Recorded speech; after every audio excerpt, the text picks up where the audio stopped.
So I'm creating a 12 short video series to bring to you 12 very exciting radical proposals for decision making proposed by Vedic rishis in different times of the last 5,000, 6,000, or 7,000 years.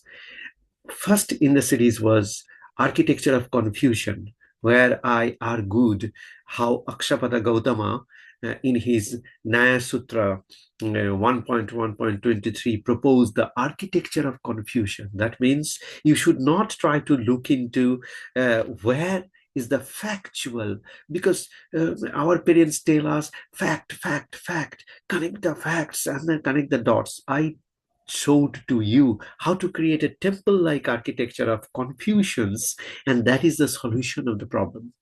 So absolutely radical proposal, and nowhere in the world you will find even any proposal close to this. Now, in the second video in the series, I will talk about Maharshi Pippalada's Prashna Upanishad. So each and every Upanishad is like a gem and contains very radical proposal. This new proposal that I am going to talk about today is how to create a question properly so that it itself contains the answer. So you do not follow any protocol to give answer to a particular question. Like in the Western philosophy, and all over the world, they give you tricks how to solve a problem, how to solve a problem.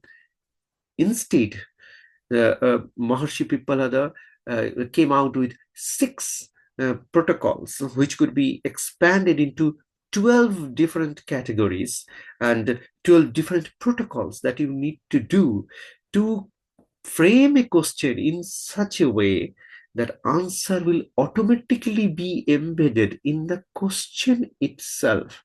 That's why Prashna means question.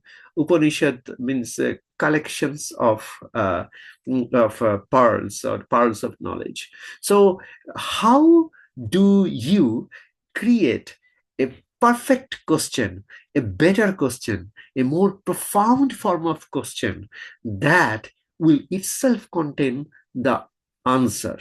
So I will talk about that today. So let us begin. So the first suggestion that Prashna Upanishad tells us is that every question has many small parts of questions, and there is a trap with all possibilities. So that's a kind of a singularity that is generated in the question itself. So you have to create the map of boundaries of many questions that is there inside a question. Isn't it similar to architecture of confusion by Maharshi Akshapada Gautama? Yes, but here there is a difference. Here you are restructuring the question, and that would give you the solution. So first, what you do is create the map or the landscape where small, small questions are there, and there should be one big trap. The questions will create a boundary around a black hole, and that is where the question's biggest mystery lies. So you create the boundary, you create where it begins, where it ends, the scope.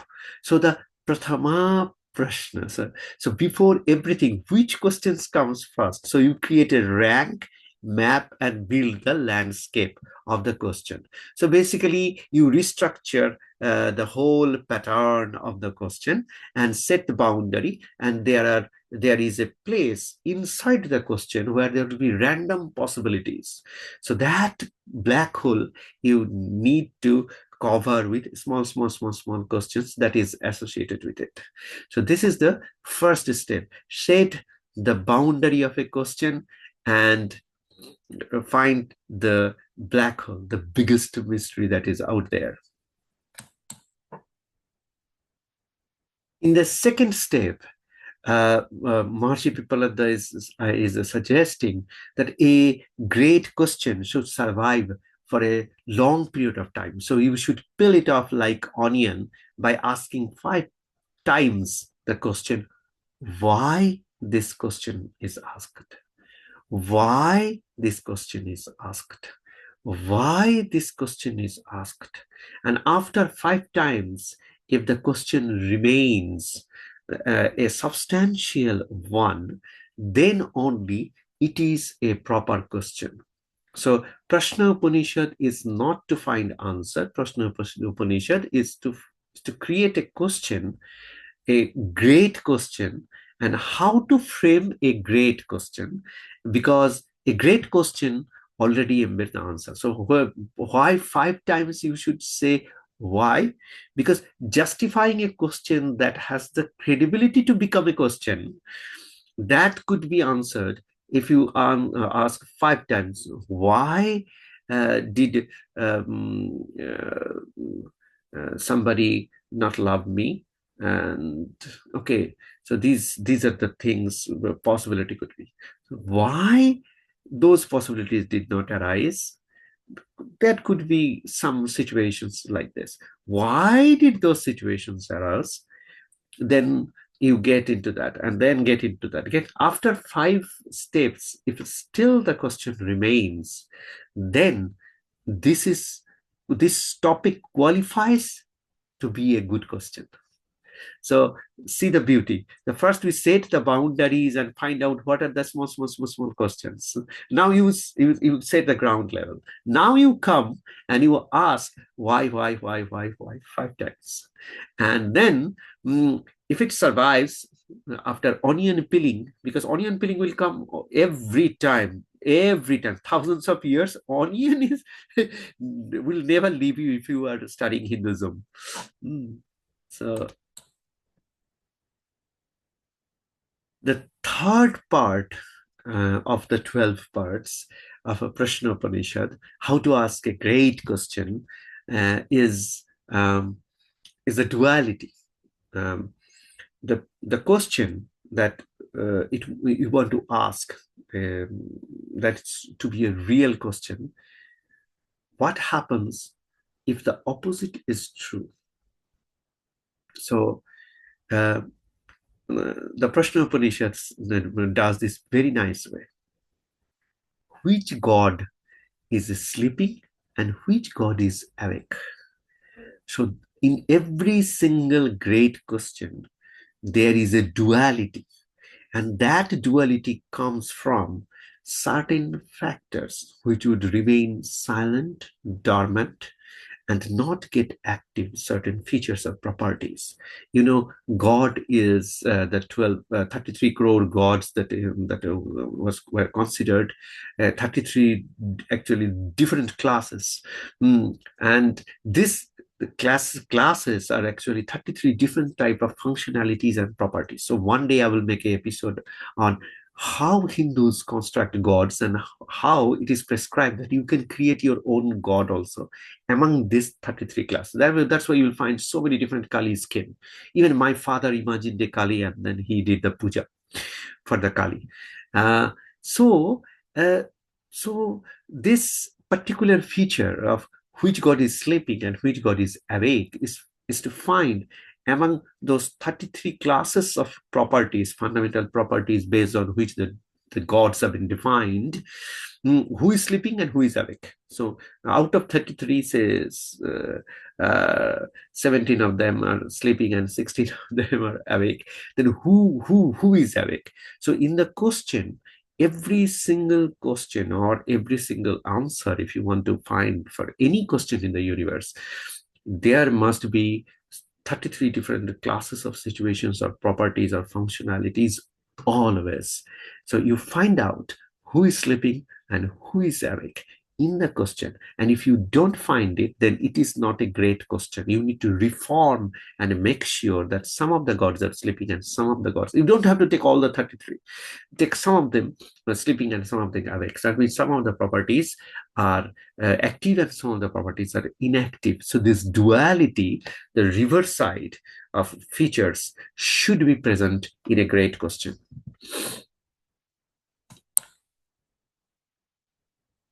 So the fourth feature is that every great question should have a matter and a spirit.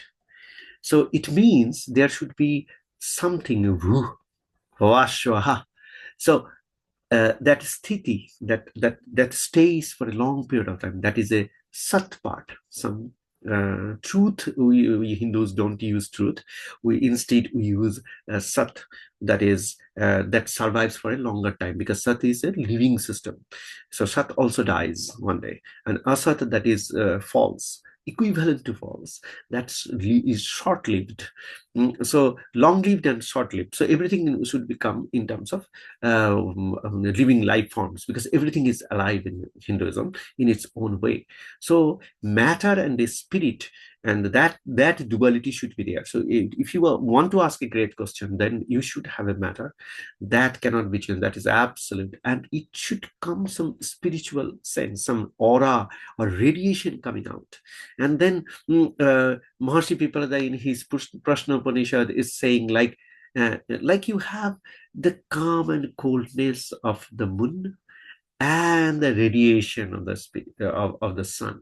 So sun moon duality should be part of the question. So there should be matter, and there should be some radiation or emission, electromagnetic wave radiating from something should come.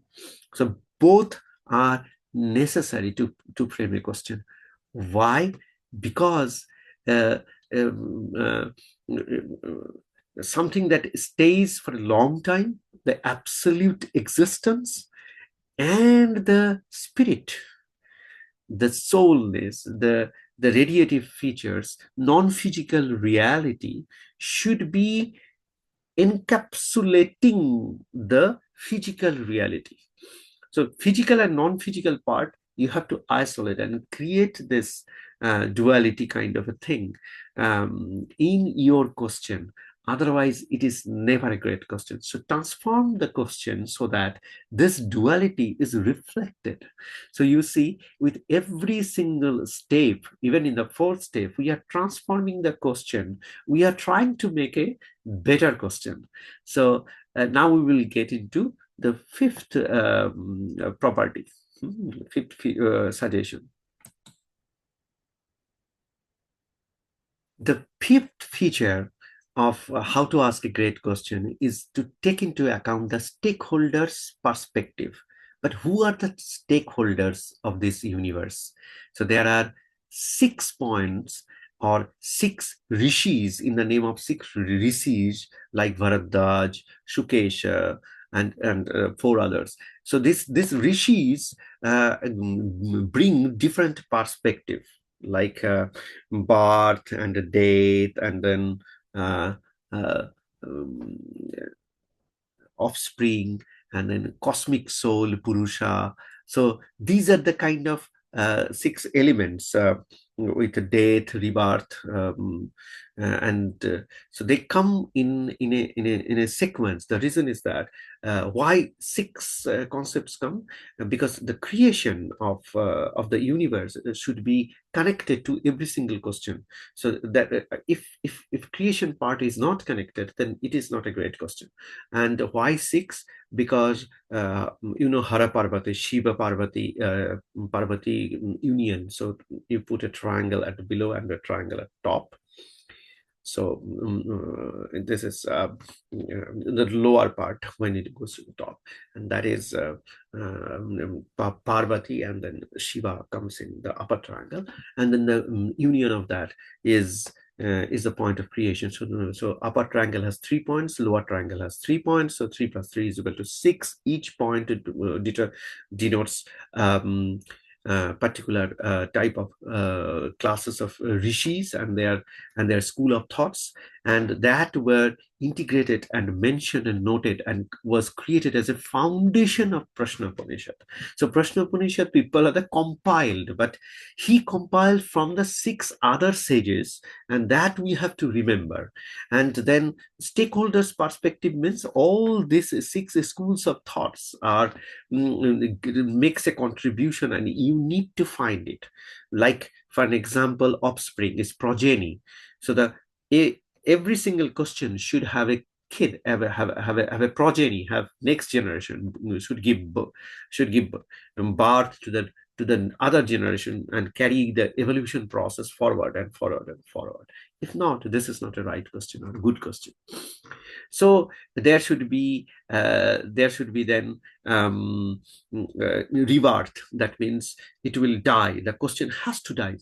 Everything is a living system, right? Truth and false are also two living systems. So question is also a living system. It has to be born and it has to die. So it has to born again. So when the rebirth will come, which are the elements? What are the features that will be carried forward? Because life to life, when different sets of lives are taking birth, a part of the properties is carried forward. So you have to find out in the question what is getting carried forward, what is your progeny will take, what will be the next generation question, and like death. So how it will die, how this question will die. So terminating the question. So it is almost like the first protocol that we talked about, that setting the boundaries, and finding the singularity, and finding a small cluster of questions creating the boundary of the big uncertainty where all possibilities coexist. So in that way, there is another feature, that is the senses. So we have 5 different senses. So normally we see vision and smell, touch, taste, and we hear the sound. So all these 5 different kind of sensing will be part of the question. At least one of them should be. So some of the sensory system has to be involved in the question. Otherwise, you have not grounded your question to the reality. So which sensory part, how it is included, that should be part of the question. And then also mind means a connect of purusha and prakriti. That is mind. So prakriti means the physical reality, spatio-temporal dynamics, and purusha is the cosmic feature. So there should be a connect between those, is the mind. So what are the then 6 elements that we need to define to frame a great question? The first is offspring, that is new child, and then what are the properties that it carries, birth after birth after birth after birth after birth. So these are the two. Then mind, the correct between purusha and prakriti. Then the purusha itself you have to learn, because purusha is non-physical reality. So your question should have some set of invariance, something that is not changing, and that should be mathematical or geometric, Daivik Shankha, or geometric shapes. That means it should not have absolutely any bias to any human perception or human senses. Then, on the other hand, you have to have some sensory system to give you the data. So that's why senses are there. So offspring is there as the number one. Then mind is there, senses is there, birth is there, death is there, and then finally cosmic, the soul existence pulse, so non-physical reality should be there as part of the question. So this is how the element 5 was conceptualized and documented, and in the name of 5 rishis, by Pippalada when he was creating the Prashna Upaniṣad. The sixth perspective that Prashna Upaniṣad brought was about the most romantic thing that you can think of. So every single question should bring some benefit, some greatness. So has it been embedded in the question? So the Maharshi Pippalada says, Pitrikama Dakshinayana, Atmakama Uttarayana. That means Pitrikama means where the question was born. So the primitive proto-origin of the question, where the question actually comes from, that should go south. That means that should go to Narak. So Daksinayan. So Daksinayan, whenever in Hinduism, you must understand that we use a lot of metaphor. Whenever we say Daksinayan, then we are talking about a Narak, and then we are trying to say that it needs a treatment. There are some sins that were committed in the past. So that should be repented. That should, the punishment for that should be embedded in the formation of the question. So Pitrikama Dakshinana and Atmakama Uttarayana, that means after this churning, if you get the answer, what would be the benefit? A flavor of that should be written, and flavor should be the next one, the progeny. So the progeny, Atmakama Uttara. Uttara means going to heaven. So this should be the perspective of contradictory feature that we want to resolve. So resolve means one part go north and one part go south. So this north south means hell and heaven, and this kind of flavor has to be there in the question. Who is getting benefit? How is getting benefited? And the benefit should be for me. That means the progeny of the question. So progeny of the question, that means question is an infinite sequence. It's kind of a loop, and a loop of Kala Chakra. So there will be next question, and there was a previous proto question. So the future the question will go to heaven, and the old question should go to hell. So that is the sixth thing. The number 7 is it is saying that everybody cannot ask question. You cannot ask question because you want to ask question. You have to spend a long time with brahmacharya. That means any great question, if you want to create, before that question, you have to make sure it is not driven by your bodily desires, sensory biasness. So you have to go beyond that to ask a question. So it should not have an interior motive to satisfy some other objective. So question cannot be asked immediately. So 1 year he pescas, you have to wait. That's just a metaphor. That means a very, very long time you have to think. And you have to go beyond your sensors, your desires, and the three fundamental desires of life: food, fear, and reproductibility or sexuality. So these kind of things should not be there when you are asking the question. So questions should be beyond of these drives and five sensory systems. So that's why the questioner has to have certain features, and if not, he can never frame a good question. So there is a criteria who can ask question. So not everybody can ask question, and he has to perform certain rituals and rites before asking question. So the eighth perspective that Prashna Upaniṣad brought in was about Vidyat Atmana Maninte Manishva Punuravartante. That means there is a cyclic feature that after you get that question, a part of that question, new question that will form, a part of that question will come back and haunt the current question. And at the center of all this loop, punaravartante, is the Vidyat Atmana Manishva. So the Atma, the soul, the Purusha spirit that is embedded in the physical structure of the question. So that will be enriched, and it is not a single step. It's punaravartante. It will continuously, like a cyclic system.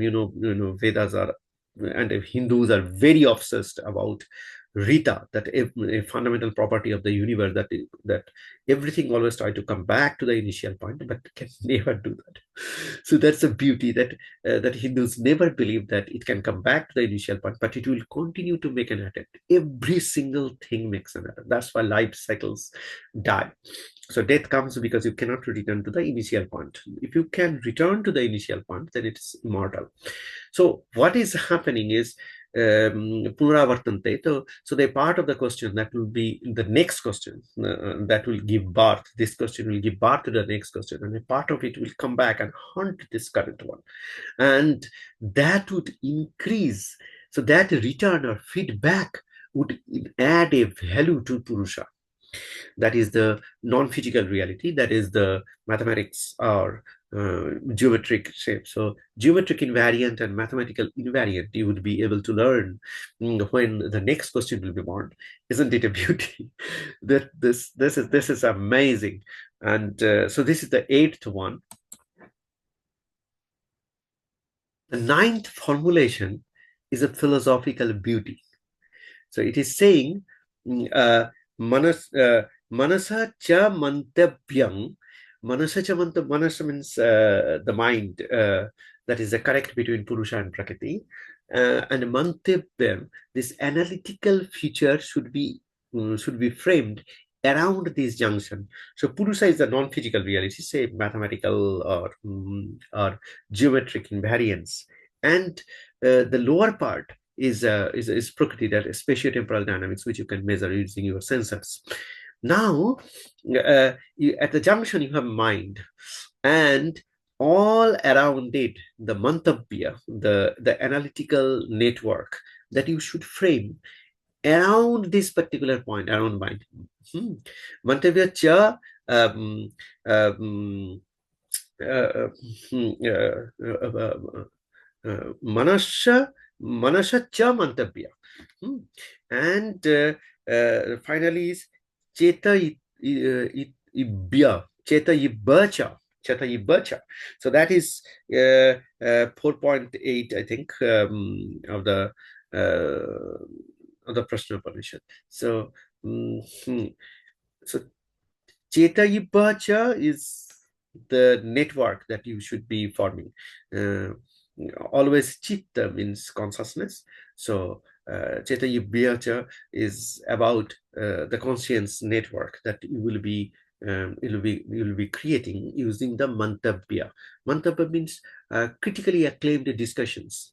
So between the junction of Purusha and Prakriti, where your mind lies, mantavya and Chetaita Bhaja. So basically, the network of commentaries should be around. So the question should have a purpose, an eventual purpose. So question, you cannot ask that any question, just like earlier I told that not anybody can ask question. Similarly, anything cannot be a question. The question should have a purpose. So earlier we say that purpose is going, I go north, and the father, that goes south. Then now it is around which point you will frame the critical discussions that could go around the mind, that is a junction of Purusha and Prakriti, and which would create a network. You have to map the network fully in the question. If even if you miss some of the points, is fine, because you are asking a question, there will be some missing points, but it should be trying to build a network over there. So that is kind of a ninth perspective of Prashna Upanishad. As we move towards the end, the 10th perspective is a remarkable one. So Panchapada Pitarang Dadasa Karya. So it's like the ancestor should have 5 feet and in 12 different forms.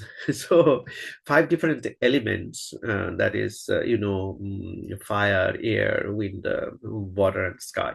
So Kheta Apateja Marutubam. So every ancestor means the question's ancestor. So question it has a previous question, and it has a after question. So this five different elements of it. So water means non-separable bond. Soil means which is the truth, absolute truth. So always do not remember that, do not consider that five elements always means, oh, I have to find a soil. No, you don't have to find a soil. Bhoo, that means that can exist in all forms. Jalam, or so where is the rhythm of life? That is Jalam. So sky is emptiness. Shunya means always, as I say it in Hinduism, Shunya doesn't mean nothingness. It is everything is interacting with all others and creating an equilibrium, an absolute equilibrium. That is called shunya. So it is shunya, purna. It has nothing to do with numbers. It is a philosophy. Both are philosophical concepts. So now what happens is a pitarang. Pitarang always, pita or father always means the previous generation of the question. That should have five different perspective of it.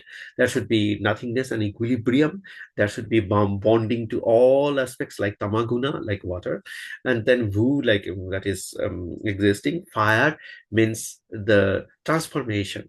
So ultimate transformation, we call it. So that's why we burn the body. We Hindus burn the body. So transformation of energy of particular perspective. So this particular elementary or conceptual perspective will give 12 different forms, and that should be respected by a question. So if you want to frame a great question, always remember that there should be 12 forms.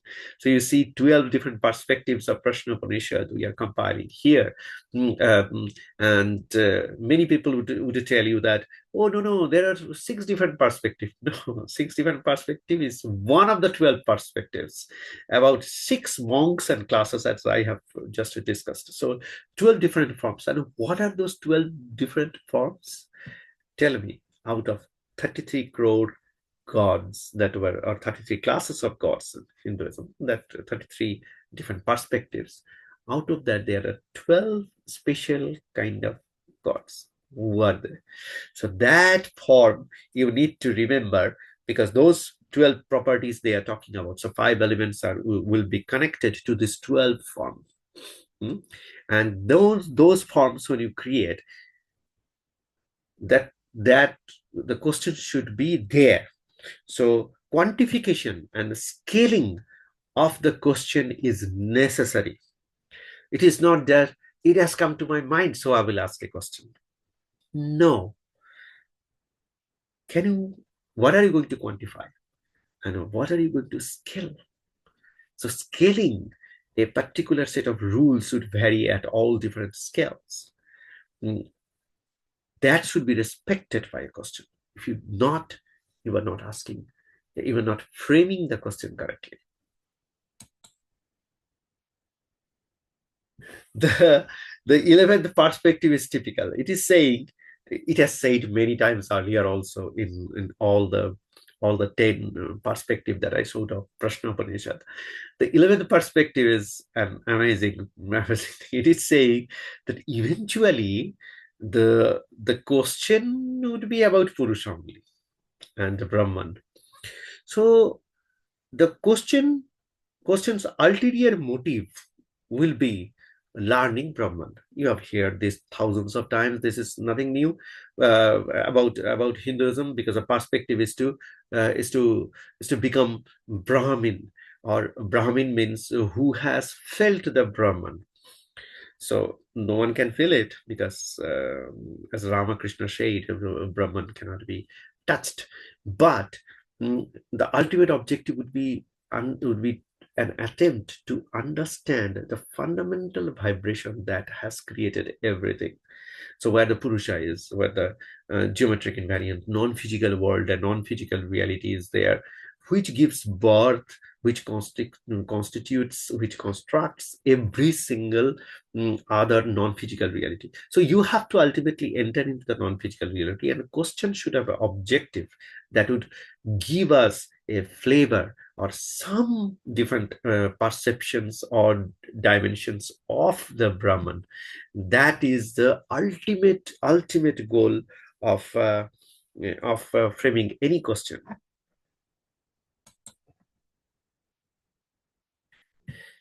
So far, in all the last 11 different perspective of Prashna Upaniṣad, we have talked about that a question should have a father and a son. And then this triad was kind of a primary. So by now you have thought that, and then there has to be a feedback loop and a parivartante. So something will come back and feed the question so that the question survives. Every single question is eternal. So all these perspectives I've talked about. But one thing you have to remember, that every single question has a seed pattern, and that will expand. So that kind of scaling also we have talked about. So now in the 12th perspective, we talk about the value and ethical part. So uh, basically, if the question is pure, the question has been asked by a brahmacharya. Question has survived for a longer period of time, and peeled off by why, and all these kind of things you have performed, and you have done all this honestly. Really, if you have done everything honestly, if your conduct has been pure, if your objective was not driven by your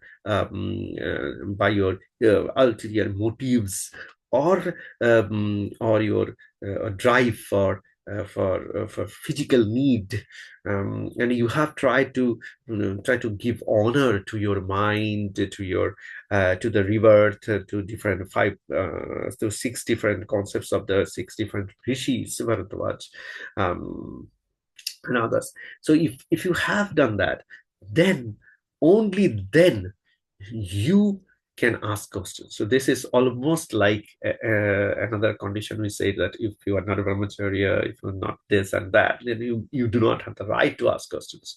But now it is saying, in case of morality of the question itself, so the question that you create should be a holy one, and it should have value, it should have ethics, it should have everything, pure form, and only then it is a right question, and it is a great question, and it would deserve an answer.